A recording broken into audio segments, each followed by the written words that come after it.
الحمدللہ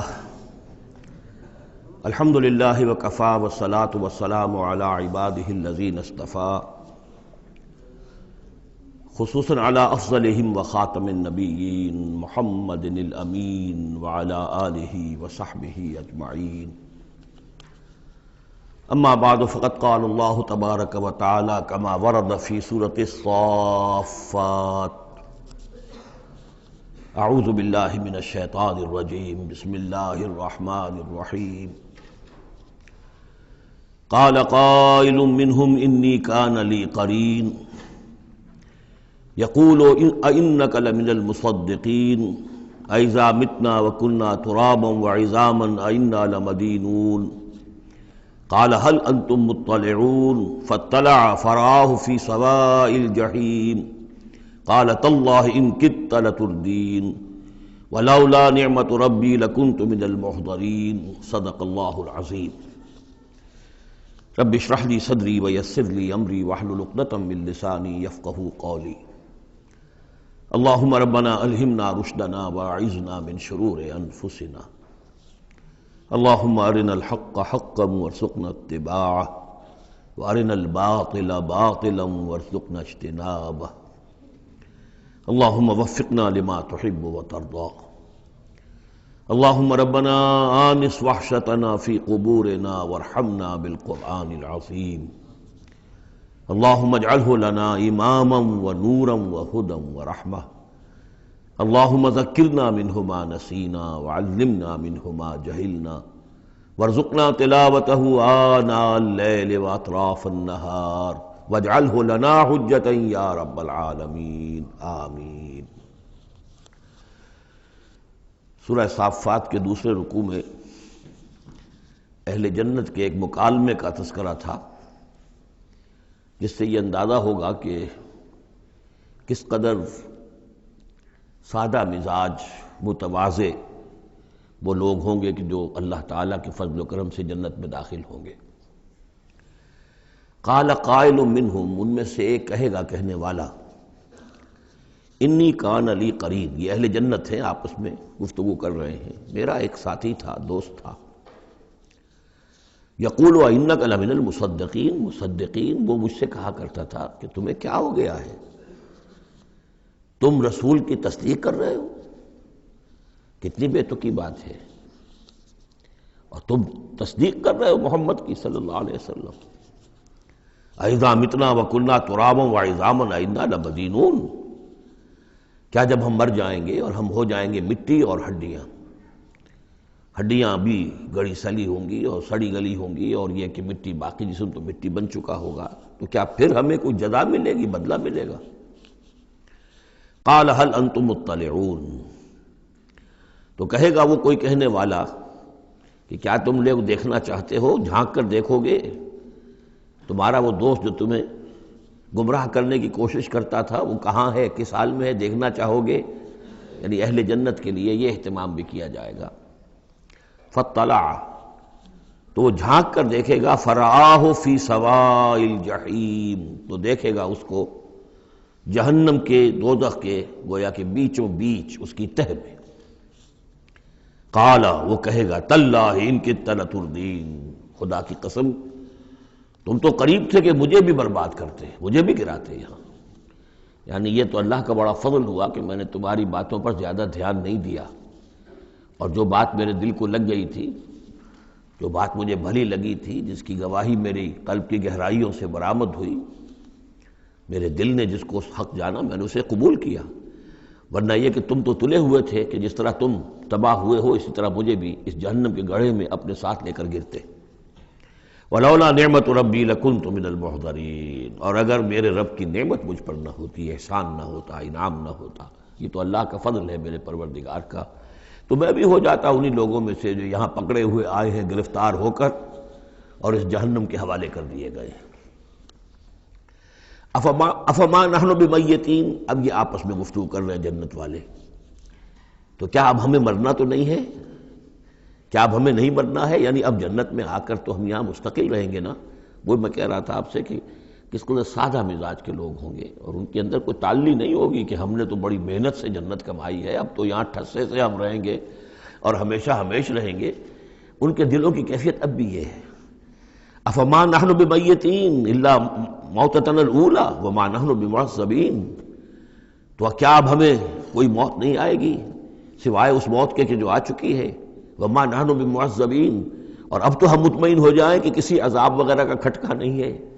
کہیں اور کوئی پکڑ، کوئی اور حساب کتاب، کوئی اور چھلنی تو ابھی نہیں لگنی ہے۔ وما نحن بمعذبین، اور ہمیں تو کوئی عذاب نہیں دیا جائے گا۔ ان ھذا لہو الفوز العظیم، یقیناً یہ تو پھر بہت بڑی کامیابی ہے۔ لمثل ھذا فلیعمل العاملون، بس عمل کرنے والوں کو ایسی چیز کے لیے عمل کرنا چاہیے، اس انجام تک پہنچنے کی کوشش کرنی چاہیے۔ یہ ہے وہ انجام کہ جو اہل جنت کا ہوگا، اور اس انجام کو اپنے سامنے رکھ کر ہر محنت کرنے والا، عامل تو سب ہیں، بھاگ دوڑ تو سب کر رہے ہیں، دنیا پیش نظر ہے، دنیا بھی بغیر بھاگ دوڑ کے تو نہیں ملتی، محنت ہوتی ہے، دن رات کی ہوتی ہے، خون پسینہ ایک کر کے دنیا ملتی ہے، لیکن یہ ہے کہ اصل میں یہ خون پسینہ جو ہے انسان کا وہ اتنا قیمتی ہے کہ اس کے عوض تو یہ جنت حاصل کرنی چاہیے، نہ یہ کہ محض دنیا کی چند روزہ زندگی کے عیش و آرام اور صرف اس کی زیبائش و آرائش۔ اذالک خیر نزلا ام شجرۃ الزقوم، بھلا یہ کیفیت بہتر ہوگی، یہ انجام بہتر ہوگا، یا وہ ایک مہمان نوازی کے اعتبار سے نزل پہلی مہمان نوازی، ام شجرۃ الزقوم، یا زقوم کا درخت بہتر ہوگا کہ جو جہنمیوں کو دیا جائے گا، ان کا جو ناشتہ ہوگا وہ زقوم سے ہوگا۔ انا جعلناها فتنۃ للظالمین، ہم نے اس درخت کو ظالموں کے لیے، کافروں کے لیے فتنہ بنا دیا۔ اس کا ذکر آ چکا ہے سورہ بنی اسرائیل میں کہ یہ جو درخت ہے زقوم، قرآن کہتا ہے کہ جنت جہنم میں ہوگا، جہنم تو آگ کی جگہ ہے، تو وہاں درخت کیسے ہو جائے گا؟ کہاں درخت کہاں آگ؟ تو ہم نے اس کو فتنہ بنا دیا ہے۔ وہ لوگ سب ساری چیزیں جو ہے اس دنیا کے قوانین پر قیاس کر رہے ہیں، اس عالم کے قوانین یہ نہیں ہے، اس قوانین اور ہیں۔ یہاں کی آگ تو ایک دفعہ جلا دیتی ہے تو انسان مر جاتا ہے، وہاں کی وہ آگ جلائے گی لیکن مرنے نہیں دے گی۔ یہاں کھال جھلس گئی تو پھر کوئی لمبی چوڑی جو ہے وہ پلاسٹک سرجری کی جائے تو شاید دوبارہ کچھ ہو جائے، ورنہ یہ کہ خود بخود تو نہیں آ جائے گی، لیکن وہاں یہ ہے کہ جیسے ہی کھال جھلس جائے گی اور کھال اللہ تعالیٰ ان کو عطا کر دے گا۔ تو وہاں کے نوامیس، وہاں کے قوانین، وہاں کے جو بھی لاز ہیں وہ مختلف ہیں یہاں کے قوانین سے۔ انا جعلناها فتنۃ للظالمین انہا شجرۃ تخرج فی اصل الجحیم، وہ ایک درخت ہے کہ جو جہنم کے بالکل تہ میں سے ابھرے گا، نکلے گا۔ طلعھا کانہ رؤوس الشیاطین، اور اس کے گابھے ایسے ہوں گے، خوشے ایسے ہوں گے جیسے شیطانوں کے سر ہیں، یعنی کوئی بہت ہی خوفناک قسم کے اور بہت بدنما۔ فَإِنَّهُمْ لَآكِلُونَ مِنْهَا، پھر یہ جو جہنمی ہے یہ کھائیں گے اس میں سے مجبور ہو کر۔ ویسے انسان اس کو دیکھنا تک پسند نہیں کرے گا، اس میں اس قدر کراہت ہوگی،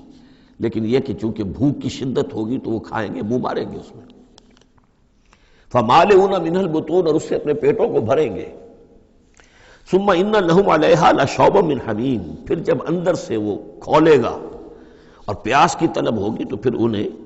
ایسا پانی دیا جائے گا کھولتا ہوا پینے کے لیے کہ جس میں پیپ کی ملاوٹ ہوگی، پیپ ملایا گیا ہوگا۔ لَشَوْبًا مِّنْ حَمِيمٍ ثُمَّ إِنَّ مَرْجِعَهُمْ لَإِلَى الْجَحِيمِ، پھر یہ تو ابھی ابتدائی ہو گئی نا، جو ان کی مہمان نوازی جو ہے ابتدا میں ہو رہی ہے، اور اس کے بعد پھر ان کو لوٹا دیا جائے گا جہنم میں۔ انہم الفوا آباہم ضالین، یہ وہ لوگ ہیں جنہوں نے اپنے آباء و اجداد کو پایا گمراہ، بھٹکا ہوا، اب انہی کے اوپر انہوں نے انہی کے نقش پا پر چلنا شروع کر دیا۔ فہم علی آثارہم یہرعون، تو انہی کے نقوش پا پر اب یہ دوڑ رہے ہیں، بے اختیار دوڑے چلے جا رہے ہیں، بغیر سوچے سمجھے، جو بھی آباء و اجداد کے طور طریقے ہیں۔ وَلَقَدْ ضَلَّ قَبْلَهُمْ أَكْثَرُ الْأَوَّلِينَ، حالانکہ ان سے پہلے بھی جو پہلے لوگ تھے ان کی اکثریت بھی گمراہ تھی، وہ تو ہم دیکھ چکے ہیں۔ ان تُطِعْ أَكْثَرَ مَنْ فِي الْأَرْضِ يُضِلُّوكَ عَنْ سَبِيلِ اللَّهِ، یہ ہم آیت پڑھ چکے ہیں۔ اگر تم زمین میں بسنے والوں کی اکثریت کی پیروی کرو گے تو وہ تو تمہیں گمراہ کر کے چھوڑے گی۔ پھر یہ آیت بھی سورہ یوسف میں آ چکی ہے، وَمَا يُؤْمِنُ أَكْثَرُهُم بِاللَّهِ إِلَّا وَهُم مُشْرِكُونَ، کہ ان کی اکثریت جو ہے اللہ پر ایمان نہیں رکھتی مگر کسی نہ کسی نوع کے شرک کے ساتھ، اور شرک یہی ہوتا ہے کہ ایک بڑے اللہ کو مان کر کسی نہ کسی چھوٹے اللہ کو بھی مانا جائے، اور ہوتا یہ ہے کہ وہ چھوٹا خدا جو ہے وہ اعصاب پر سوار ہو جاتا ہے،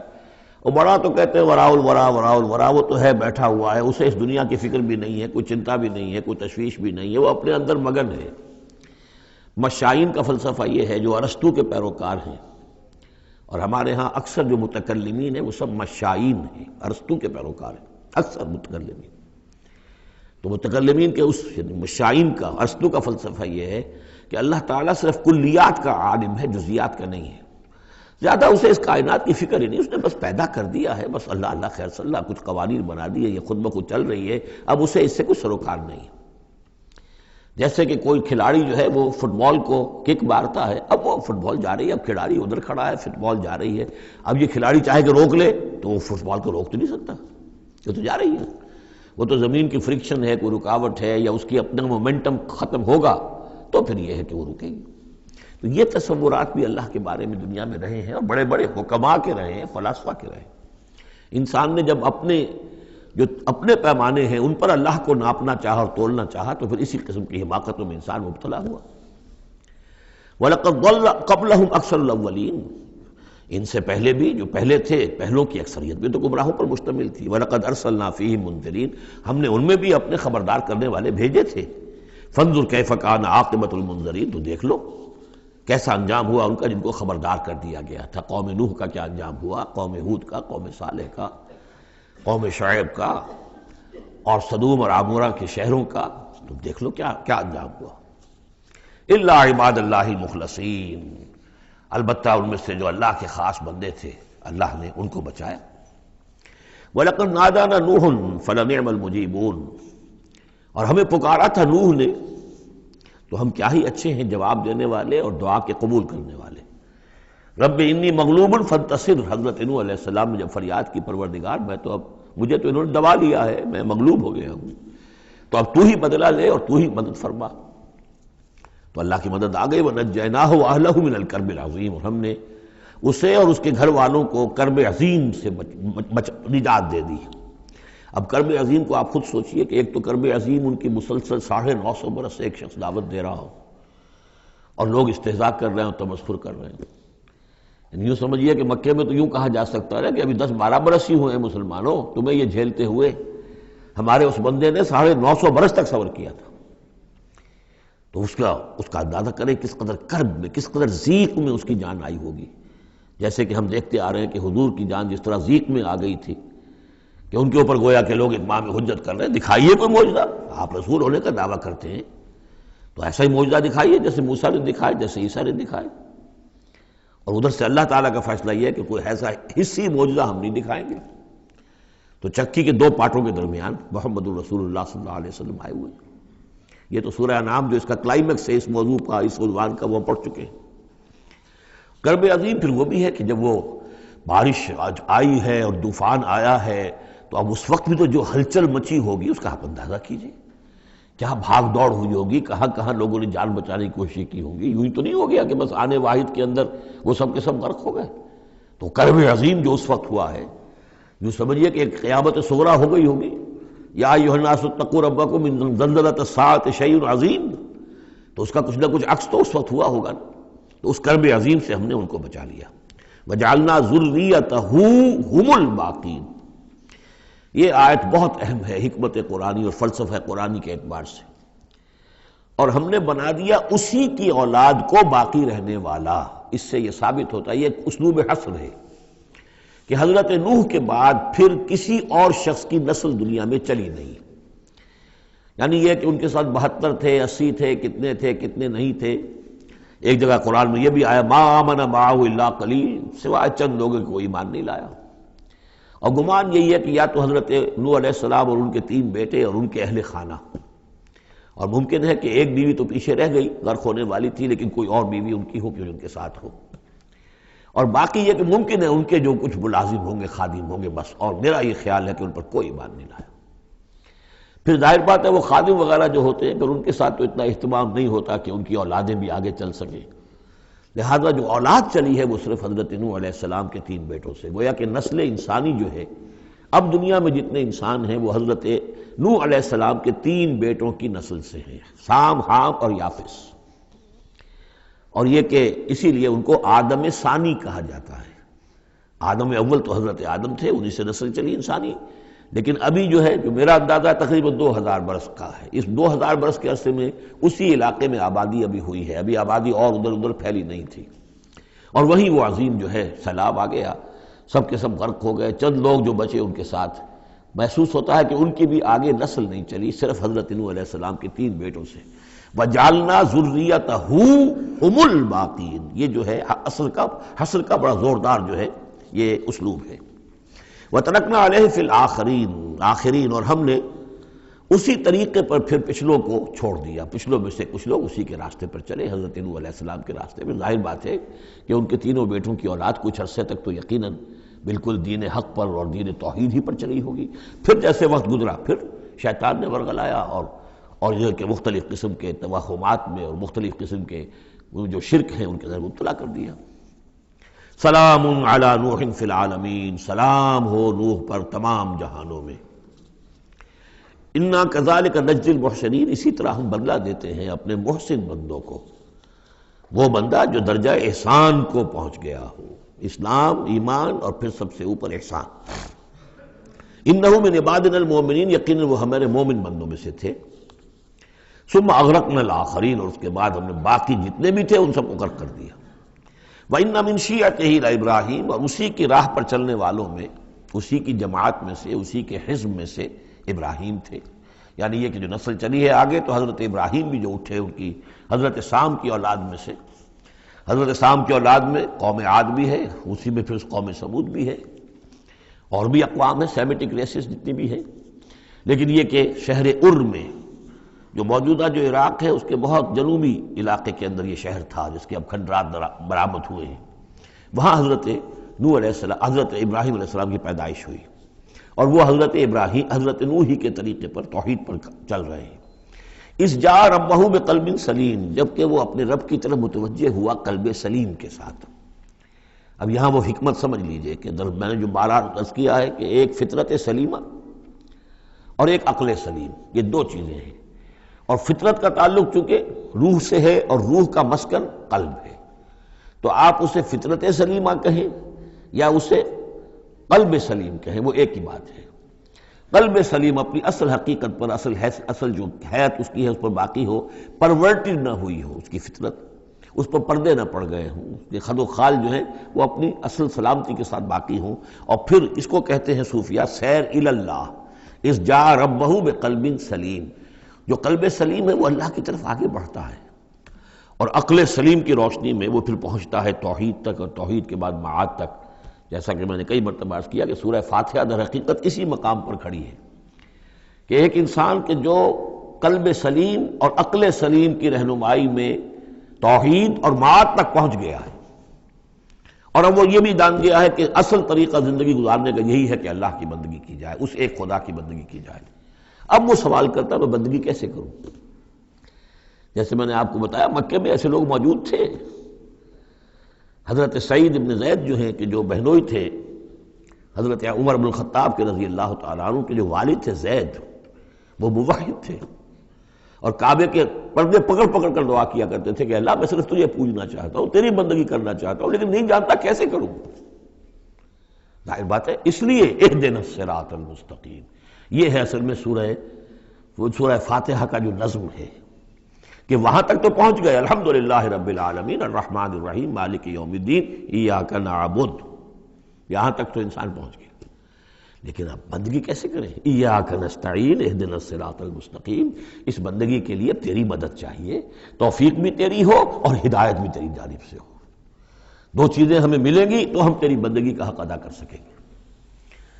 اذ جاء ربہ بقلب سلیم اذ قال لأبیہ وقومہ ماذا تعبدون، یاد کرو جب کہ انہوں نے کہا اپنی قوم سے اور اپنے والد سے یہ کن چیزوں کو آپ پوجتے ہیں؟ ائفکا آلہۃ دون اللہ تریدون، کیا اللہ کے سوا، یہ آپ کے من گھڑت قسم کے افک ہے، یہ تو گھڑی ہوئی چیزیں ہیں جن کو کہ اللہ کے خلاف، اللہ کے سوا آپ نے گھڑ لیا ہے، آپ ان کو چاہتے ہیں، وہ محبوب اور مطلوب ہو گئے، تریدون۔ اب دیکھیے یہ وہی ہے ضعف الطالب مطلوب، تم کس کا، تم طالب ہو کس، مطلوب کون سا ہے تمہارا، یہ تمہارے مطلوب ہے۔ ائفکا آلہۃ دون اللہ تریدون فما ظنکم برب العالمین، تو تمہارا کیا گمان ہے اس ہستی کے بارے میں جو تمام جہانوں کی مالک ہے اور پروردگار ہے۔ فنظر نظرۃ فی النجوم، پھر انہوں نے ذرا ایک نگاہ ڈالی ستاروں میں، گویا کہ یہ تاثر دیا کہ یہ ستارہ شناسی کے ذریعے سے کچھ معلوم کرنا چاہ رہے ہیں،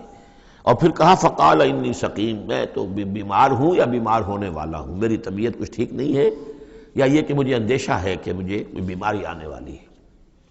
اصل میں وہی جیسا کہ میں پہلے عرض کر چکا ہوں، یہ مضمون آ چکا ہے 2 مرتبہ پہلے قرآن میں، کہ بت پرستی بھی تھی وہاں اور ستارہ پرستی بھی تھی، اور کوئی ایسا ان کا سالانہ کوئی ستارہ پرستی کا جشن تھا، جیسے جنم اشٹمی کا میلہ ہوتا ہے ہندوؤں میں، کہ سب کے سب شہر سے باہر نکل کر کسی ستارے کی پرستش کیا کرتے تھے۔ تو جب وہ دن آیا ان کا تو سب کے سب چلے گئے۔ حضرت ابراہیم نے کہا میری طبیعت ٹھیک نہیں ہے، میں آپ لوگوں کے ساتھ نہیں جا سکتا، اور پیچھے رک گئے۔ فنظر نظرۃ فی النجوم، انہوں نے ذرا ستاروں میں نگاہ دوڑائی اور کہا قال انی سقیم، میری طبیعت ٹھیک نہیں ہے، یا میری طبیعت جو ہے خراب ہونے والی ہے۔ فتولوا عنہ مدبرین، تو وہ اسے چھوڑ کر وہ چلے گئے، پیٹھ موڑ کر چلے گئے، اور جا کر انہوں نے وہ اپنے جو بھی جشن تھا، جو بھی پوجا پاٹ تھی وہ کی۔ فراغ الی آلہتہم، جا گھسا وہ ان کے معبودوں میں۔ فقال الا تاکلون، اب وہاں ظاہر بات ہے حلوہ مانڈا رکھا ہوگا، بتوں کے سامنے چڑھاوے چڑھے ہوئے ہوں گے، تو حضرت ابراہیم پوچھتے ہیں کیا ہو گیا آپ حضرات کو، کھاتے کیوں نہیں، تناول کیوں نہیں فرماتے؟ یہ جو کچھ آپ کے پوجنے والوں نے لا کر نذرانہ رکھا ہوا ہے یہاں پر، الا تاکلون، کھاتے کیوں نہیں کھاتے آپ؟ فراغ علیہم ضربا بالیمین ما لکم لا تنطقون، اور کیا بات ہے، بات بھی نہیں کرتے، جواب بھی نہیں دیتے۔ فراغ علیہم ضربا، پھر ایک ضرب کے ساتھ پل پڑا ان پر، ایک ضرب کے ساتھ اپنے داہنے ہاتھ سے پوری قوت سے۔ فاقبلوا الیہ یزفون، باقی تفاصیل کو قرآن درمیان میں چھوڑ جاتا ہے، اب وہ سب کے سب چورا ہو گئے، ایک کو چھوڑ دیا صرف جو سب سے بڑا تھا۔ اب اس کے بعد جب وہ لوگ آئے ہوں گے، اور جو قیامت صغریٰ نہیں بلکہ کبریٰ وہ تو اس وقت ہو گئی ہوگی شہر کے اندر، کہ ہمارے یہ معبودوں کے ساتھ کیا کیا، کس نے کیا ہے۔ فاقبلوا الیہ یزفون، تو گھبراتے ہوئے دوڑے ہوئے ان کی طرف آئے۔ قال تعبدون ما تنحتون، اب انہوں نے پھر اب ان کے ساتھ مباحثہ کہہ لیجئے، مناظرہ کہہ لیجئے، بغیر کسی خوف کے، اتعبدون ما تنحتون، کیا آپ لوگ پوجتے ہیں ان چیزوں کو جنہیں خود تراشتے ہیں اپنے ہاتھ سے؟ واللہ خلقکم وما تعملون، یہ آیت بھی حکمت قرآنی اور فلسفہ قرآنی کے اعتبار سے بہت اہم ہے، جبکہ اللہ نے تمہیں بھی بنایا ہے اور تمہارا عمل جو ہے اس کا بھی پیدا کرنے والا اللہ ہے۔ اس پر اہل سنت کا یہ عقیدہ ہے کہ انسان کاسب عمل تو ہے، خالق عمل نہیں ہے۔ یعنی میں نے ارادہ کیا کہ میں یہ پیالہ اٹھاؤں، اس ارادہ کرنے کا معاملہ تو میرا ہے، اور اسی کی بنا پر اگر یہ ارادہ نیک ہے تو جزا، اور غلط ہے تو سزا۔ باقی یہ اٹھا سکنا اس کا، یہ میرے بس کا روگ نہیں ہے جب تک کہ اذن رب نہ ہو، اس لیے کہ نہ معلوم کتنی فورسز آف نیچر ہیں جو اس میں انوالوڈ ہیں، کتنا پریشر ہوا کا اس کے اوپر ہے، پھر یہ کہ میرا اپنا جسمانی نظام جو ہے کہ میرے دماغ کا فیصلہ میرے ہاتھوں تک کنوے کرنے والے جو وہ الیکٹرک وائر ہیں اندر، وہ وائرنگ میں کوئی گڑبڑ ہو جائے کہیں، لیکن یہ ساری چیزیں جو ہوتی ہیں تو اعمال کا خالق اللہ ہے، کاسب انسان ہے۔ واللہ خلقکم وما تعملون، یہاں خاص طور پر یہ اس لیے کہا جا رہا ہے کہ تم نے تراشے ہیں نا یہ، تو تم جو کچھ کرتے ہو اپنے ہاتھوں سے، تمہارے جو اعمال ہوتے ہیں ان کا خالق بھی اللہ ہے۔ قالوا ابنوا له بنيانا فالقوه في الجحيم، انہوں نے کہا اس کے لیے ذرا ایک بڑا الاؤ بناؤ، بڑی عمارت تعمیر کرو، اور پھر اس کو ایک جہنم کے اندر جھونک دو، آگ کے اندر ڈال دو۔ فارادوا به كيدا فجعلناهم الاسفلين، تو انہوں نے اس کے ساتھ اس پر ایک داؤ آزمایا تھا، لیکن ہم نے انہی کو کر دیا نیچے، یعنی وہ شکست خوردہ۔ یہ میں اس کی وضاحت کر چکا ہوں پہلے کہ داؤ کون سا تھا۔ یہ داؤ یہ تھا کہ انہیں توقع یہ تھی کہ اب جب بہرحال الاؤ بن رہا ہے، اس میں آگ دہکائی جا رہی ہے، تو حضرت ابراہیم کے علم میں آ رہا ہے، یا ہو سکتا ہے دیکھ بھی رہے ہوں، تو انہیں توقع یہ تھی کہ یہ سارا نشہ ان کا ہرن ہو جائے گا جب یہ دیکھیں گے آگ کو، اور جب گرانے لگیں گے انہیں تو فوراً تائب ہو کر اور ہماری جو بھی ہمارے عقائد ہیں ان میں واپس آ جائیں گے، اس لیے کہ یہ آسان کام نہیں ہے۔ یہ ان کی چال تھی کہ یہ آ کر ان کے 14 طبق روشن ہو جائیں گے جب آگ کے کنارے پہ لا کے ان کو کھڑا کیا جائے گا، لیکن وہ تو بے خطر کود پڑا آتش نمرود میں، عشق عقل ہے محو تماشائے لبے بام ابھی۔ تو حضرت ابراہیم علیہ السلام نے جب یہ کچھ کیا اور پھر اللہ نے گل و گلزار بنا دیا اس آگ کو، تو وہ لوگ جو ہے نہایت ناکام اور خائب و خاسر ہوئے۔ وقال انی ذاہب الی ربی سیہدین، اور اب حضرت ابراہیم نے فرمایا کہ میں اپنے رب کی طرف جاتا ہوں، وہ مجھے ہدایت دے گا، یعنی راستہ بتائے گا، یعنی اب ہجرت کر رہے ہیں، یہ قانون ہے۔ جب کسی نبی اور رسول کے قتل پر آمادہ ہو، ظاہر بات ہے کہ آمادگی سے کیا آگے بڑھ کر، انہوں تو آمادگی سے بھی آگے نکل گئے، اپنی طرف سے تو ڈال ہی دیا نا آگ میں، اللہ نے بچا لیا اور بات ہے۔ جیسے کہ یہودیوں نے حضرت مسیح کو تو اپنے طور پر تو سولی پر چڑھا دیا، اللہ نے جو کیا وہ علیحدہ بات ہے، اللہ نے معجزے کے طور پر ان کو آسمان پر اٹھا لیا۔ قال انی ذاہب الی ربی سیہدین، میں تو اب اپنے رب کی طرف ہجرت کروں گا اور وہ مجھے راستہ بتائے گا، میں جاؤں کہاں۔ رب حب لی من الصالحین، بہت لمبا راستہ انہیں لینا پڑا ہے، اس لیے کہ یہ عراق اور شام اور فلسطین کے درمیان بہت بڑا صحرا ہے، درمیان میں یہ زیادہ تر جو شرق اردن کا پورا علاقہ بہت زبردست صحرا ہے، یہ تو ادھر سے کوئی جا ہی نہیں سکتا تھا، وہ تو وہی جو دریا کے ساتھ ساتھ جو ہے فرات کے ساتھ ساتھ ہوتے ہوئے اوپر گئے ہیں، ہاران کا علاقہ ہوتا تھا، شمالی شام کا علاقہ، پھر وہاں سے پھر نیچے اترے ہیں اور فلسطین کے علاقے میں پہنچے، بہت لمبا سفر کرنا پڑا۔ وقال انی ذاہب الی ربی سیہدین رب حب لی من الصالحین، اور اب دل سے ایک دعا نکلی، پروردگار مجھے عطا فرما کوئی نیک بیٹا، صالح بیٹا، حب لی مجھے دے، بخش دے۔ فبشرناہ بغلام حلیم، تو ہم نے اسے ایک ایسے بیٹے کی بشارت دی جو حلیم ہے۔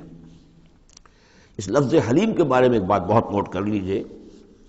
یہ قرآن مجید میں صرف اللہ کے لیے آیا ہے یا صرف دو اشخاص کے لیے، حضرت ابراہیم کے لیے اور حضرت اسماعیل کے لیے، تیسری کسی جگہ پر کسی شخصیت کے لیے حلیم کا لفظ نہیں آیا۔ کل 3 مرتبہ آیا ہے غیر اللہ کہہ لیجیے، یعنی باقی تو اللہ کے لیے حلیم تو وہ تو ہے ہی ہے، بار بار آ رہا ہے، بار بار آ رہا ہے، لیکن اللہ کی یہ شان وہ ہے کہ جو گویا کہ زیادہ عام نہیں ہے لوگوں کے اندر، ورنہ یہ کہ کچھ نہ کچھ عکس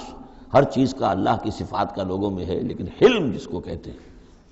حضرت ابراہیم کے لیے 2 مرتبہ اور حضرت اسماعیل کے لیے غلام حلیم۔ اس کے مقابلے میں حضرت اسحاق کے لیے لفظ آتا ہے غلام علیم، علیم اور حلیم، اس کو اچھی طرح نوٹ کر لیجیے، ایک میں علم زیادہ اور انہی سے پھر آگے جو ہے نبوت کا سلسلہ چلا ہے، اور ایک میں حلم زیادہ، وہ حضرت اسماعیل ہے۔ فلما بلغ معه السعی قال یا بنی انی اری فی المنام انی اذبحک فانظر ماذا تری، تو پھر جب وہ پہنچے اس عمر کو کہ ان کے ساتھ بھاگ دوڑ کر سکیں، ان کے کام میں ہاتھ بٹا سکیں، قال یا بنی، انہوں نے کہا ہے میرے بیٹے میں تو دیکھ رہا ہوں، انی ارا فعل مضارع ہے کہ 3 دن ہو گئے مجھے دیکھتے ہوئے، خواب دیکھ رہا ہوں، ایک ہی خواب، میں نیند میں دیکھ رہا ہوں، انی اذبحک کہ میں تمہیں ذبح کر رہا ہوں، فانظر ماذا تری، تو تم دیکھو تمہاری رائے کیا ہے، تمہارا کیا خیال ہے۔ قال یا ابت افعل ما تؤمر، یہ ہے ان کا حلم، انہوں نے کہا فوراً ابا جان کر گزریے جس چیز کا آپ کو حکم ہو رہا ہے، انہیں معلوم ہے کہ میرے والد نبی ہیں اور میرے والد کا خواب وہی ہے، وہ کوئی ایسا خیال نہیں ہے کہ جو من گھڑت خیال ہو یا کسی شیطان کی طرف سے کوئی ان کو جو ہے اس طرح کی چیز جو ہے وہ دکھائی جا رہی ہو۔ تو انہوں نے کچھ نہیں کہا، ابا جان پتہ نہیں سوچئے تو صحیح ہے، خواب باقی خواب صحیح ہے، سچا ہے، کیا ہے، نہیں کچھ نہیں۔ یا ابت افعل ما تؤمر ستجدنی انشاءاللہ من الصابرین قریب، انشاءاللہ آپ مجھے پائیں گے صبر کرنے والوں میں۔ یہی میں سمجھتا ہوں کہ ان کا وہ رویہ ہے کہ جس کی وجہ سے یہ حلیم کا خطاب اللہ تعالیٰ کی طرف سے انہیں ملا ہے۔ یہاں یہ بات بھی نوٹ کر لیجئے کہ یہود نے بڑی زبردست کوشش کی ہے تورات میں تحریف کرنے کی، کہ ذبیح اللہ حضرت اسماعیل کے بجائے حضرت اسحاق کو قرار دیا جائے، جگہوں کے نام بدل دیے ہیں، فلسطین میں بھی ایک علاقہ، ایک جگہ کا نام مریا رکھ دیا ہے، مروا، جیسے مروا کے اوپر قربان گاہ تھی وہ مریا وہاں بنا دیا ہے، وہاں بھی ایک مکہ بنا دیا، وادی بقا، وادی بقا وہ مکہ، اس لیے کہ مکہ جو ہے وہ وادی مکہ تھی، جس میں کہ یہ اللہ تعالیٰ نے حضرت ابراہیم کو وہ جگہ بتائی کہ یہ ہے بیت اللہ کا مقام۔ اور یہ کہ عجیب بات یہ ہے کہ بعض ہمارے مفسرین بھی ان کے اس پروپیگنڈے سے متاثر ہو گئے ہیں، اور یہ کہ ذبیح اللہ جو ہے وہ حضرت اسماعیل نہیں بلکہ حضرت اسحاق ہے۔ غالباً اگر میرا حافظہ ہو کر نہیں کھا رہا تو تبری اس مغالطے میں مبتلا ہو گئے، بہت بڑے مفسر ہیں۔ تو اس پر جو کتاب لکھی مولانا حمید الدین فراہی نے عربی زبان میں، وہ بہت مارکے کی کتاب تھی، الرائے الصحیح فی من ہوا ذبیح، کون ذبیح ہے اس کے بارے میں صحیح رائے، عربی زبان میں لکھی، اس کا ترجمہ مولانا اصلاحی صاحب نے کیا تھا، وہ ہم نے شائع کیا تھا انجمن خدام القرآن کے تحت، غالباً اب بھی کہیں ہوگا، لیکن وہ کتاب اتنی دقیق ہے، اتنی مشکل ہے، عام ذوق کی نہیں ہے، اس لیے میں نے ایک مرتبہ بہت سی وہ شائع کر لی تھی، وہ بہت عرصے تک پڑھی نہیں، پھر اس کے پڑھنے والے نہیں نکلے۔ قال یا بنی انی اری فی المنام انی اذبحک فانظر ماذا تری قال یا ابت افعل ما تؤمر ستجدنی ان شاء اللہ من الصابرین فلما اسلما وتلہ للجبین، تو جب ان دونوں نے فرما برداری کی روش اختیار کر لی اور حضرت ابراہیم نے اسماعیل کو لٹا دیا پیشانی کے بل کہ تاکہ چہرہ سامنے نہ ہو، بجائے سامنے وہ چلانے کے چھری اس گدی پر چلانے کی کوشش کی۔ وَنَادَيْنَاهُ يَا ابراہیم، اور ہم نے پکارا ہے ابراہیم کا صدقت الرؤیا، تم نے تو اپنا خواب سچا کر دکھایا۔ اِنَّا كَذَلِكَ نَجْزِي الْمُحْسِنِينَ، ہم اسی طرح اپنے محسن بندوں کو بدلہ دیتے ہیں۔ إِنَّ هَذَا لَهُوَ الْبَلَاءُ الْمُبِينُ، یقیناً یہ بہت بڑی آزمائش تھی۔ یہ شاباش کی حد ہے کہ ممتحن یہ کہے اس سے کہ جس کا امتحان لے رہا ہو کہ بھائی امتحان بڑا سخت لیا تھا میں نے تمہارا واقعتاً، اب یہ شاباش کا جو ہے یوں سمجھیے کہ سب سے آخری شکل ہے کہ ممتحن کہے۔ اس موضوع پر میں نے ایک تحریر لکھی تھی جو کتابچے کی شکل میں موجود ہے، حج اور عید الاضحیٰ اور اس کی حکمت، اس میں نے یہ چیزیں بیان کی ہیں۔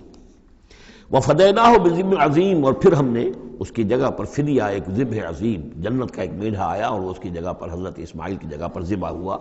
اور اسی کی پھر اب یہ یاد ہے کہ جو بنائی جا رہی ہے قربانی جو ہوتی ہے۔ وَتَرَكْنَا عَلَيْهِ فِي الْآخِرِينَ، اسی پر ہم نے پھر باقی رکھا پچھلوں میں بھی، یعنی اس میں یہ بھی ہو سکتا ہے کہ پوری ملت ابراہیم مراد ہو، جیسے ملت نوح پر ہم نے باقی رکھا کچھ لوگوں کو جن میں سے حضرت ابراہیم بھی تھے، اور یہ بھی کہ اس قربانی کا خاص طور پر جو ہے اس کا ذکر کیا جا رہا ہو۔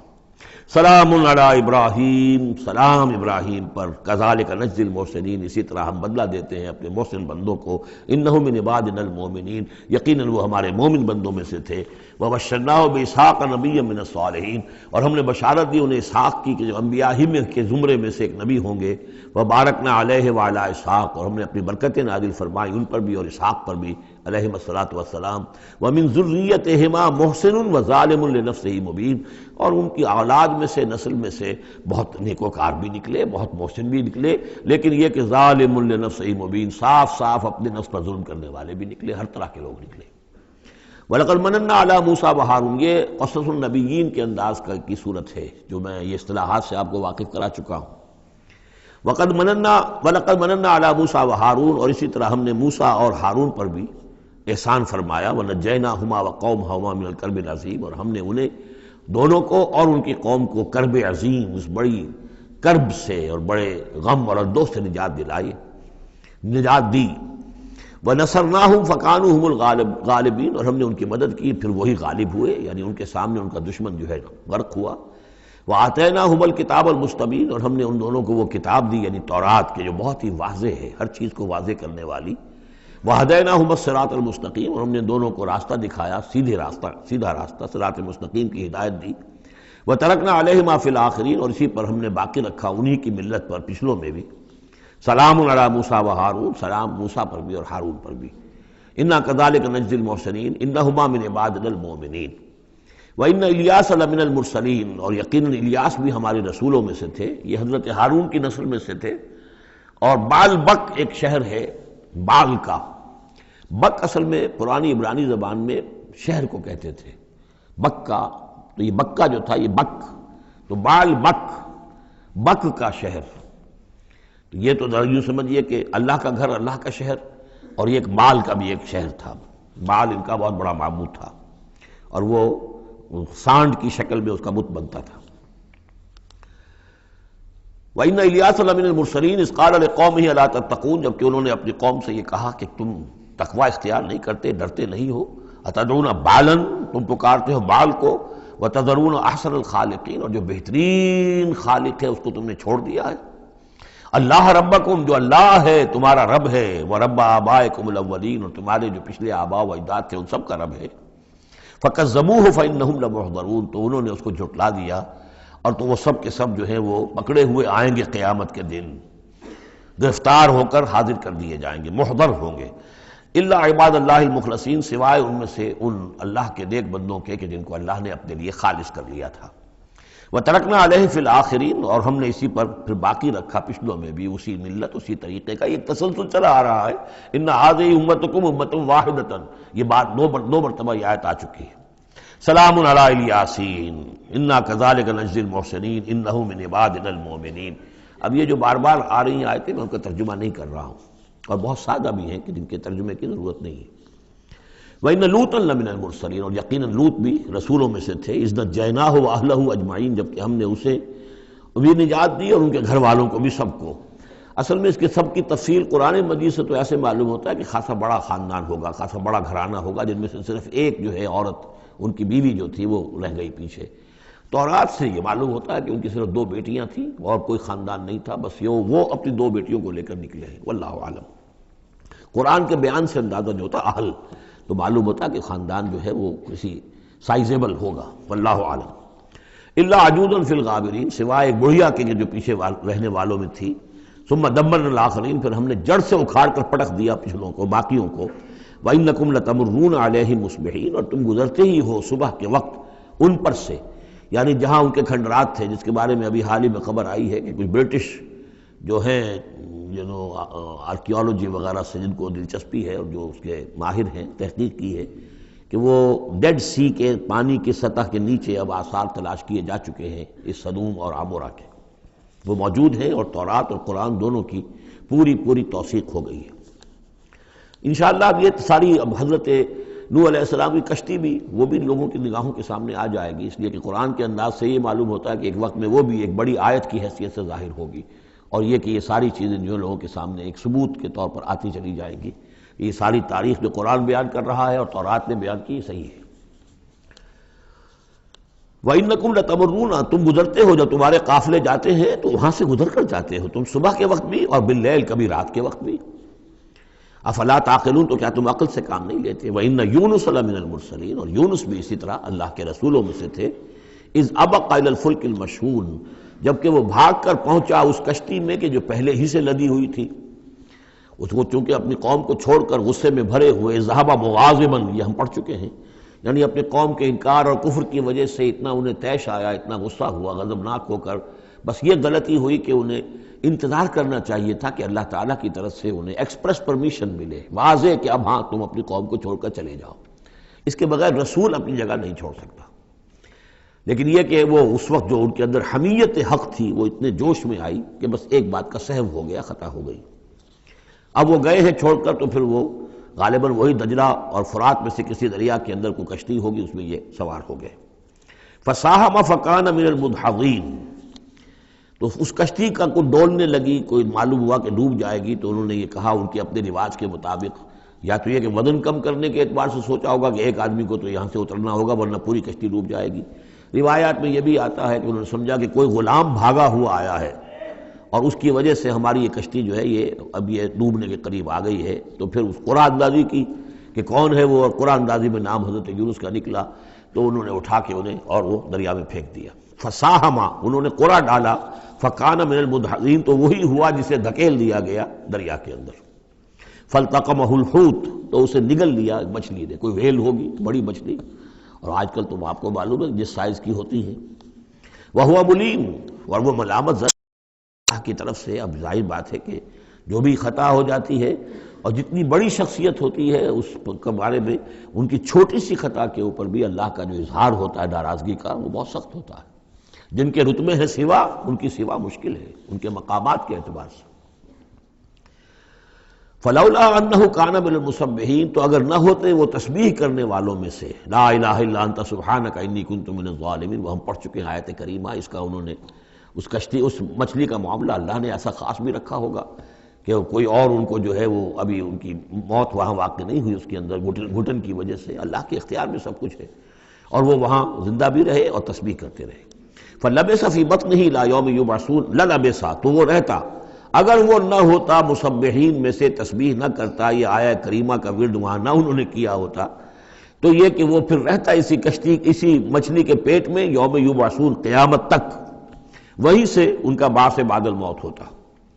فنبذناہ بالعراء، لیکن یہ کہ انہوں نے چونکہ اللہ سے اپنی معافی چاہی اور استغفار کیا، لا الہ الا انت سبحانک انی کنت من الظالمین، تو اللہ تعالیٰ نے ان کو اس مچھلی کو حکم دیا، اور مچھلی نے اسے بالعراء، ایک چٹیل میدان میں کہیں اگل دیا، اور جا کر وہ ایک ساحل کے پر کسی پر چٹیل میدان کے اوپر وہ ڈال دیے گئے۔ وہو سقیم، حالت ان کی خستہ تھی، مچھلی کے پیٹ میں رہے ہیں تو کوئی ڈائجسٹو جوسز وغیرہ نے آخر کھال وال کو جو کچھ کیا ہوگا، بہت خستہ حالت کے اندر وہ مچھلی نے اگل دیا، اب وہ چٹیل میدان پر پڑے ہیں۔ اب یہ جو ہے فَأَنبَتْنَا عَلَيْهِ شَجَرَةً مِّن یقطین، تو ہم نے اس پر ایک یقطین کا درخت اگا دیا۔ اس کی مجھے اس سے پہلے کئی تفاسیر میں تو نہیں ملی ہے بات، لیکن ہمارے ہاں ایک صاحب یہی کراچی میں، ان کا انتقال ہوا چند سال پہلے، احمد الدین مارہروی، یہ محکمہ تعلیم سے متعلق تھے، اللہ تعالیٰ ان پر اپنی رحمت نازل فرمائے، بہت نیک آدمی تھے، میثاق کے بڑے پرانے خریداروں میں سے تھے۔ تو وہ محکمہ تعلیم میں کبھی رہے ہیں مکران کے علاقے میں، تو ان کا وہاں ایک وہ بیل ہوتی ہے، اگین کہتے ہیں، اگین، یہ یعنی بلوچوں کے ہاں اور مکرانیوں کے ہاں اس کا نام اگین ہے، اور وہ بیل ایسی ہے کہ جس کے پتے بڑے بڑے ہوتے ہیں اور وہ زمین میں پھیلتی جاتی ہے، اور اس کی اندر کچھ ایسا انسیکٹیسائیڈ ہے، کوئی ایسی چیز ہے، ریپیلنٹ ہے، کہ کوئی جو ہے حشرات الارض اس کے قریب نہیں آتے۔ تو اللہ تعالیٰ نے وہ اگین کا درخت جو ہے، یقطین جو ہے، اب وہ قاف گاف بنتا ہے، وہ تو آپ کو معلوم ہے پورے سعودی عرب میں بھی قاف جو ہے قم کو وہ گم ہی کہتے ہیں، تو یقطین سے یقین، یقین سے اگین وہ بن گیا ہوگا، تو وہ اب بھی موجود ہے، وہ پودا وہ ایک بیل کی طرح پھیلتا ہے، اور اس کا جو ایک جو ہے جیسے ہمارے یہاں گھیا ہوتا ہے، گول گھیا، اس قسم کا اس کا پھل ہوتا ہے، بہت میٹھا، وہ اس میں لگتا ہے۔ تو اللہ تعالیٰ نے ان کے لیے گویا کہ انتظام کر دیا کہ یہ یہاں پڑے ہیں تو ان کے زخم وغیرہ ٹھیک ہوں، کھال صحیح ہو، لہذا ان کے اوپر کوئی جو ہے حشرات الارض ان کے اوپر حملہ آور نہ ہو جائیں، کوئی بیکٹیریا نہ آ جائیں، تو وہ چیز ریپیلنٹ جو ہے وہ اس کے اندر موجود تھی اگین کے اندر۔ وَأَنبَتْنَا عَلَيْهِ شَجَرَةً مِّن یقطین، ہم نے یقطین کی ایک بیل اس کے اوپر اگا دی۔ اب اس کا سایہ بھی ہو گیا، دھوپ سے بھی بچت ہو گئی، اور وہاں پڑے پڑے ہی وہ جو پھل جو ہوگا اس کا، کہ جو اس کے اندر مٹھاس بھی تھی اور غذا بھی دے رہی ہے، تو وہاں سے ان کو وہ پھل بھی اللہ نے دے دیا۔ وَأَرْسَلْنَاهُ إِلَىٰ مِائَةِ أَلْفٍ أَوْ يَزِيدُونَ، پھر ہم نے انہیں ٹھیک کر کے یعنی صحت یاب کر کے پھر ہم نے انہیں بھیج دیا 1,00,000 انسانوں کی طرف۔ آیا یہ اپنی ہی قوم کی طرف واپس آئے ہیں یا کسی اور قوم کی طرف بھیجے گئے، یہ یقین کے ساتھ معلوم نہیں ہے، لیکن یہ کہ پھر انہیں، اور غالباً یہی ہے اغلب کہ اپنی ہی قوم کے پاس واپس آ گئے، جن کا کہ عذاب ٹل گیا تھا، حالانکہ عذاب کے آثار شروع ہو چکے تھے، لیکن سورہ یونس میں ہم پڑھ چکے ہیں، ایک ہی یہ واقعہ ہوا ہے تاریخ میں کہ عذاب کے آثار شروع ہونے کے بعد کوئی قوم توبہ کرے اور اس کی توبہ قبول ہو جائے، اور یہ کہ عذاب الہی ٹل جائے۔ فَأَرْسَلْنَاهُ إِلَىٰ مِائَةِ أَلْفٍ أَوْ يَزِيدُونَ، تو ہم نے 1,00,000 کے آدمی اور ان سے بھی کچھ زیادہ کی طرف انہیں بھیجا۔ فَآمَنُوا فَمَتَّعْنَاهُمْ إِلَىٰ حِينٍ، تو وہ ایمان لے آئے اور ہم نے پھر انہیں دنیا کا سامان متاع دنیاوی عطا کیا ایک خاص وقت تک کے لیے، یعنی یہ فریش لیز آف ایگزسٹنس، ایک نئی ان کو مہلت دے دی بقا کی۔ فَاسْتَفْتِهِمْ أَلِرَبِّكَ الْبَنَاتُ وَلَهُمُ الْبَنُونَ، اب یہاں پر وہ جو مشرک تھے مکے کے، ان کے جو عقائد تھے، اب ان سے بحث ہو رہی ہے۔ تو اے نبی ذرا ان سے پوچھئے، کیا تیرے رب کے لیے تو بیٹیاں ہیں اور ان کے لیے بیٹے ہیں؟ یعنی یہ کہ اوروں نے تو چلیے بیٹا تو دیا، اللہ کو الاٹ کیا تو بیٹا تو کیا، انہوں نے الاٹ بھی کیے تو بیٹی ہیں جو خود انہوں پسند نہیں ہے۔ ام خلقنا الملائکۃ اناثا، کیا ہم نے فرشتوں کو واقعی مؤنث بنایا تھا؟ وہم شاہدون، وہ گواہ ہیں اس کے، انہیں معلوم ہے کہ واقعتاً ہم نے فرشتوں کو جو بنایا تھا تو مؤنث بنایا تھا۔ الا انہم من افکہم لیقولون، نہیں آگاہ ہو جاؤ، یہ ان کے اپنے بنائے ہوئے جھوٹ موٹ کے عقائد ہیں، اور وہ کہتے ہیں ولد اللہ، اللہ کی اولاد ہوئی، وانہم لکاذبون، یقیناً وہ جھوٹے ہیں۔ اصطفى البنات علی البنین، کیا اللہ تعالیٰ نے بیٹوں کو چھوڑ کر بیٹیاں پسند فرما لی؟ ما لکم کیف تحکمون، تمہیں کیا ہو گیا ہے، تم کیسے فیصلے کر رہے ہو، کیسی رائے دے رہے ہو؟ افلا تذکرون، تو کیا تم دھیان نہیں کرتے، عقل سے کام نہیں لیتے؟ ام لکم سلطان مبین، کیا تمہارے پاس کوئی کھلی سند ہے، کوئی سلطان ہے؟ اب یہ صورت بھی نوٹ کر لیجئے، یہ تیسری صورت ہے اسی سٹائل کی، سورہ حجر، پھر سورہ شعراء، پھر یہ سورہ صافات، وہی انداز، چھوٹی چھوٹی آیتیں، اور ردم ہے تیز، صوتی آہنگ زیادہ نمایاں ہے، ڈیوائن میوزک جس کو میں کہا کرتا ہوں، ملکوتی غنا جو ہے ان صورتوں کے اندر۔ تو یہ بھی ابتدائی دور کی صورتوں میں سے ہے۔ ایسا محسوس ہوتا ہے کہ اللہ تعالیٰ نے مکی صورتوں کے ہر گروپ کے اندر ایک جو ہے ابتدائی زمانے کی صورت جو ہے وہ شامل کر دی، اور اس کا جو حکمت میری سمجھ میں اب تک آئی ہے، واللہ عالم کوئی اور بڑی حکمت بھی ہو سکتی ہے جو ہمارے علم میں ابھی نہ آئی ہو، لیکن یہ کہ تاکہ مونوٹنی نہ رہے، بلکہ مضامین کے اندر تنوع پیدا ہو جائے۔ لیکن ظاہر بات ہے کہ اب ایک آدمی پڑھ رہا ہے قرآن مجید، فرض کیجئے ایک شخص جو ہے ایک پارہ روزانہ پڑھتا ہے، تو اب اس میں یہ ہے کہ اس کے سامنے مضامین ایسے نہ ہوں کہ بس وہ کئی دن تک متواتر ایک ہی قسم کے مضامین میں رہے، بلکہ یہ کہ پھر بدل کر عدل کر مضامین آتے چلے جائیں۔ واللہ عالم۔ ام لکم سلطان مبین، کیا تمہارے پاس کوئی کھلی سند ہے؟ فاتو بکتابکم ان کنتم صادقین، تو لاؤ نا اپنی کوئی کتاب اگر تمہارے پاس ہے، اگر تم سچے ہو۔ وجعلوا بینہ وبین الجنۃ نسبا، اور انہوں نے ایسا بھی کیا ہے کہ اللہ اور جنوں کے درمیان بھی نسب کا رشتہ قائم کر دیا ہے۔ وَلَقَدْ عَلِمَتِ الْجِنَّةُ وَإِنَّهُمْ لَمُحْضَرُونَ، اور جنوں کو خوب معلوم ہے کہ انہیں تو گرفتار کر کے پیش کیا جائے گا، سب کے سب جو ہیں حاضر کیے جائیں گے۔ سبحان اللہ عما یصفون، اللہ پاک ہے ان تمام چیزوں سے جو یہ بیان کر رہے ہیں۔ الا عباد اللہ المخلصین، سوائے اللہ کے وہ بندے، وہ جنات میں بھی ہوں گے انسانوں میں بھی ہوں گے، اللہ تعالیٰ جنہیں اپنے لیے خالص کر لیتا ہے۔ فَإِنَّكُمْ وَمَا تَعْبُدُونَ، تو تم اور وہ کہ جن کو تم پوجتے ہو، وَمَا أَنْتُمْ عَلَيْهِ بِفَاتِنِينَ، اور کسی کو اس کے ہاتھ سے بہکا کر نہیں لے سکتے، الا من هو صال الجحیم، سوائے اس کے کہ جو خود گرنے والا ہے جہنم کے اندر۔ وما منا الا له مقام معلوم، اب یہ جو ہے یہاں پر جو اس صورت کے شروع کا معاملہ تھا اس کے ساتھ اب جڑ کر یہ بات آ رہی، والصافات صفا فالزاجرات زجرا فالتالیات ذکرا، وہ فرشتے جو صفیں باندھ کر حاضر رہتے ہیں اللہ کے حضور میں، پھر جس کو حکم ہوتا ہے عذاب الہی کہیں بھیجنے کا تو وہ ڈانٹتا ہے، اور اس کی چنگھاڑ جو ہے اسی سے وہ پھر قومیں اور بستیاں ہلاک ہوتی ہیں۔ فالتالیات ذکرا، جن کو حکم ہوتا ہے وہ اللہ کے ذکر کی تلاوت کرتے ہوئے اللہ کے نبیوں تک اس کو پہنچاتے ہیں پیغامات کو۔ اب وہاں ان کی طرف سے وما منا الا له مقام معلوم، ہم میں سے کوئی نہیں ہے، یہ فرشتوں کی طرف سے کہا جا رہا ہے، مگر یہ کہ اس کا ایک ٹھکانہ مقرر ہے۔ دربار میں کوئی 5000 ہے، کوئی 10,000 ہے، کوئی 30,000 ہے، ایسے ہر ایک کا ایک مقام معلوم ہے، مرتبہ مقام معین ہے۔ ملائکہ مقربین ہے، ملائکہ اعلیٰ ہے، ملائکہ دنیا ہے، ملائکہ اسفل ہے، یہ سب کے سب ہیں۔ وما منا الا له مقام معلوم وانا لنحن الصافون، اور ہم تو سب کے سب صفیں باندھے ہوئے مستعد کھڑے ہوتے ہیں۔ وانا لنحن المسبحون، اور یقیناً ہم تو سب کے سب تسبیح کرنے والے ہیں پروردگار کی۔ وَإِن كَانُوا لَيَقُولُونَ لَوْ أَنَّ عِندَنَا ذِكْرًا مِّنَ الْأَوَّلِينَ لَكُنَّا عِبَادَ اللَّهِ الْمُخْلَصِينَ، اور یہ لوگ تو کہا کرتے تھے، بہت زور دے کر کہتے تھے، قسمیں کھا کھا کر کہتے تھے، اگر جیسا کہ پہلوں کے پاس ذکر آیا تھا، اگر ہمارے پاس بھی آیا ہوتا، لَوْ أَنَّ عِندَنَا ذِكْرًا مِّنَ الْأَوَّلِينَ لَكُنَّا عِبَادَ اللَّهِ الْمُخْلَصِينَ، تو ہم تو سب کے سب اللہ کے بڑے نیک اور مخلص بندے بن گئے ہوتے۔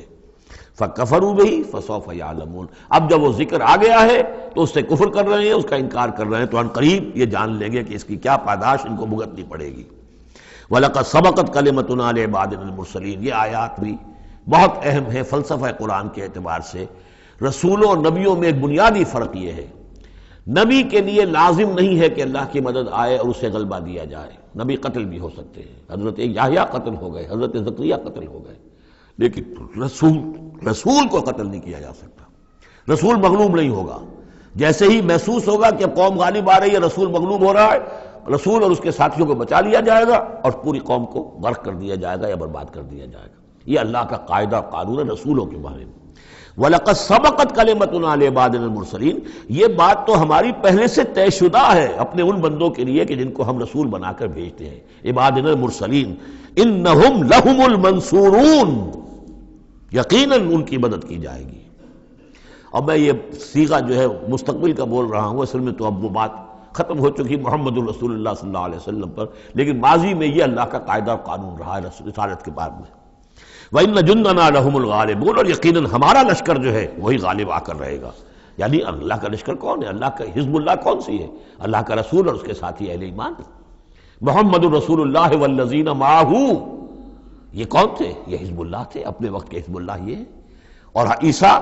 اور ان کے ساتھ ان کے حواری یہ کون تھے؟ یہ اس دور کی حزب اللہ ہے۔ فَتَوَلَّ عَنْهُمْ حَتَّىٰ حِينٍ، تو اے نبی ذرا آپ رخ پھیر لیجئے ان سے ایک وقت تک کے لیے، آپ زیادہ ان کی یہ استہزاء کریں، تمسخر کریں، آپ پرواہ نہ کریں، آپ اپنا رخ ہی پھیر لیجئے۔ وَأَبْصِرْهُمْ فَسَوْفَ يُبْصِرُونَ، تو آپ بھی ذرا ان کو دیکھتے رہیے، آپ اعراض کر کے ذرا پھر انتظار کیجئے، دیکھتے رہیے دور سے۔ فَسَوْفَ يُبْصِرُونَ، تو عنقریب یہ بھی دیکھ لیں گے۔ أَفَبِعَذَابِنَا يَسْتَعْجِلُونَ، تو کیا یہ ہمارے عذاب کی جلدی مچا رہے ہیں کہ لے آؤ محمد عذاب صلی اللہ علیہ وسلم۔ فَإِذَا نَزَلَ بِسَاحَتِهِمْ فَسَاءَ صَبَاحُ الْمُجْرِمِينَ منذرین، پھر جب وہ عذاب اترے گا ان کے میدان میں، ساحہ کہتے ہیں بڑے میدان کو، کہ جیسے گھر ہیں اور اس کے درمیان میں کوئی بڑا جو ہے پارک ہے جیسے ہمارے ہاں ہوتے ہیں۔ فَإِذَا نَزَلَ بِسَاحَتِهِمْ، جب ان کے اس بڑے میدان میں وہ اترے گا وہ عذاب، فسا صباح المنذرین، تو وہ بہت بری صبح ہوگی ان کے لیے جن کو خبردار کر دیا گیا تھا۔ وَتَوَلَّ عَنْهُمْ حَتَّىٰ حِينٍ، پھر دوبارہ اے نبی ابھی ذرا آپ ان کی طرف سے آپ رخ پھیر لیجئے، ان کے انکار سے زیادہ دلگیر بھی نہ ہو، ان کے انجام کے بارے میں زیادہ صدمہ بھی نہ کریں۔ وَلَا تَحْزَنْ عَلَيْهِمْ، آپ ان کے بارے میں رنج و افسوس بھی نہ رکھیں۔ فَلَعَلَّكَ بَاخِعٌ نَفْسَكَ أَلَّا يَكُونُوا مُؤْمِنِينَ، آپ اس صدمے سے اپنے آپ کو، اپنی جان کو نہ گھلائیں کہ یہ ایمان نہیں لا رہے۔ وَأَبْصِرْ فَسَوْفَ يُبْصِرُونَ، آپ بھی دیکھتے رہیے اور عنقریب یہ بھی دیکھ لیں گے۔ سبحان ربک رب العزت عما یصفون، پاک ہے اللہ تیرا پروردگار جو رب العزت ہے، عزت اور اقتدار اور اختیار والا ہے، عما یصفون، ان تمام چیزوں سے کہ جو یہ بیان کرتے ہیں۔ یہ نوٹ کرنے والی بات ہے کہ وصف اسی سے یصفون بنا ہے اور اسی سے صفت بنا ہے۔ قرآن مجید میں اللہ کے لیے یہ لفظ استعمال ہوتا ہے صرف لوگوں کی طرف سے۔ اللہ تعالیٰ نے اپنی کوئی صفت قرآن میں اس ایجابی یا مثبت طور پر بیان نہیں کی ہے۔ ویسے ہم احادیث میں لفظ ہے، لیکن یہ کہ یہ بات نوٹ کر لیجیے، قرآن میں صرف نام آتا ہے، لہ الاسماء الحسنی، اس کے ہیں تمام اچھے نام۔ اللہ کے لیے صفت کا لفظ کہیں واضح طور پر صراحتاً جو ہے وہ نہیں آیا ہے۔ جہاں بھی آیا اما یصفون، جو کچھ یہ اس کو وصف بیان کر رہے ہیں، جو کچھ اس کے بارے میں یہ کہہ رہے ہیں، سبحانہ و تعالی اما یصفون، اللہ اس سے پاک ہے، بلند و برتر ہے۔ وسلام علی المرسلین، اور سلام ہو تمام رسولوں پر، والحمد للہ رب العالمین، اور کل حمد بلکہ کل شکر زیادہ موضوع ہے اللہ کے لیے ہے جو تمام جہانوں کا مالک اور رب ہے۔ سورۃ صاد، بسم اللہ الرحمن الرحیم، صاد والقرآن ذی الذکر۔ تین صورتیں قرآن مجید کی ایسی ہیں جو ایک حرف سے شروع ہوئی ہیں، ایک حرف، حرف مقطع کہیں گے ہم اسے، مقطعات تو نہیں کہہ سکتے اس لیے کہ کئی حروف تو نہیں ہیں۔ ایک سورہ صاد ہے، ایک سورہ نون ہے، اور ایک سورہ قاف ہے۔ یہ سورہ صاد جو ہے یہ اس گروپ میں ہے، اس میں جو ہم پڑھ رہے ہیں جس کا مرکزی مضمون ہے توحید۔ سورہ قاف پہلی صورت ہے اس گروپ، ان دو گروپوں کی کہ جن کا مرکزی مضمون ہے آخرت اور انذار آخرت، اور سورۃ القلم بالکل ابتدائی دور کی ہے۔ صاد والقرآن ذی الذکر، یہ بھی نوٹ کر لیجئے کہ صاد پر یہاں آیت نہیں ہے، ایک حرف جہاں آیا ہے وہ آیت نہیں ہے، البتہ دو پر حامیم یاسین یہ آیت ہے، طٰہٰ یہ آیت ہے، لیکن کہیں کہیں تین پر بھی آیت نہیں، الف لام را آیت نہیں ہے، الف لام میم آیت ہے۔ تو یہ ساری چیزیں جو ہیں میں نے ابتدا میں جو تعارف قرآن پر تقریر کی تھی، یہ سب توقیفی چیزیں ہیں، یہ کسی کی اجتہاد کے نتیجے میں اور کسی گرامر کے اصول سے، کسی بیان کے اصول سے اس سے کوئی تعلق نہیں۔ توقیفی کا مطلب کہ حضور صلی اللہ علیہ وسلم کے بتانے پر موقوف ہے، جو آپ نے بتایا بس وہ ہے جو ہم مانیں گے۔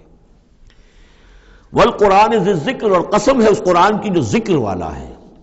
اب ہم وہ صورتیں بھی پڑھ چکے ہیں جن میں قرآن کو از ذکر کہا گیا ہے، یہاں ذی ذکر کہا گیا، ذکر والا قرآن جس میں ذکر ہے اللہ کا۔